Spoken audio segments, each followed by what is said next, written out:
Well, we have very strong data with the Excel trial that will change the guidelines, in my opinion, pushing a lot towards the use of latest generation DS, especially the EES, so Xience for the treatment of left main.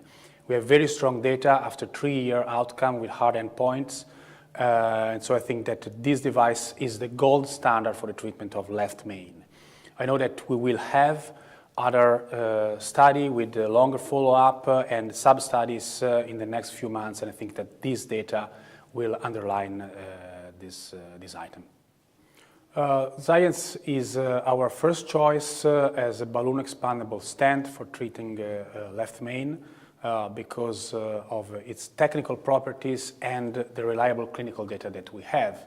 We have other devices that do not have the same clinical data and clinical background for treating this very important milieu for our patients. So I think that if you want to use a balloon expandable stent for treating left main, you should use Xience. We have strong data both for the use of one single stent or 2 stents, and think that these devices, unless you have a very calcific lesions, are equal to cabbage. So I would use Xience. The new improvements in the deliverability and the new technological improvements overall of the new device, that is the Sierra, I think that will render easier the deployment of this device also in some very complex bifurcation PCIs like we face in treating about 25–30% of all of our left main patients. So I think that these new improvements will render easier the treatment of this type of lesion subset. So on top of the good clinical data that we have with Excel, we have something more with this new device. Especially if we want to treat complex bifurcations, we want to use the crush technique, the culotte technique, or whatever. It will be easier. Well, yes, we have a lot of stents with a bioresorbable polymer or without polymer that came into the market in the last few years, and they have always shown to be equal to a stent with a durable polymer. So I don't think that the polymer is an issue.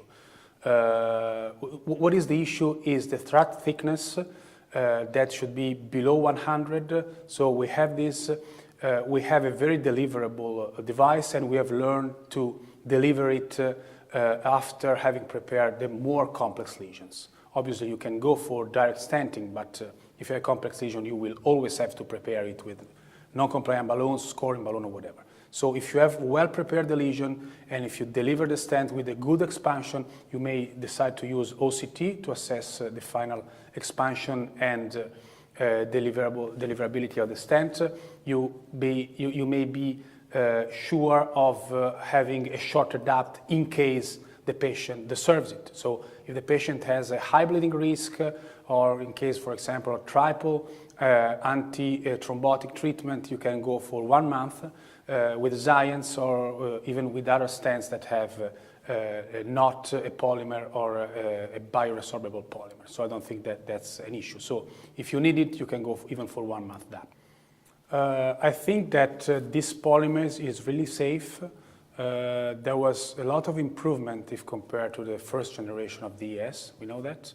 We have seen that the thrombotic risk, even in more complex patients like the STEMI patients, is not more an issue. And Abbott has learned that having experienced all the history with the recent history with Absorb. We have seen that Xience is a stent at very low thrombotic risk, even in patients at high risk of thrombotic complications. So I think that Xience is a very good device for the treatment of STEMI patients at high thrombotic risk. If you prepare well the lesion, if you go for thrombus aspiration, if you use the correct antithrombotic treatment, you can be safe.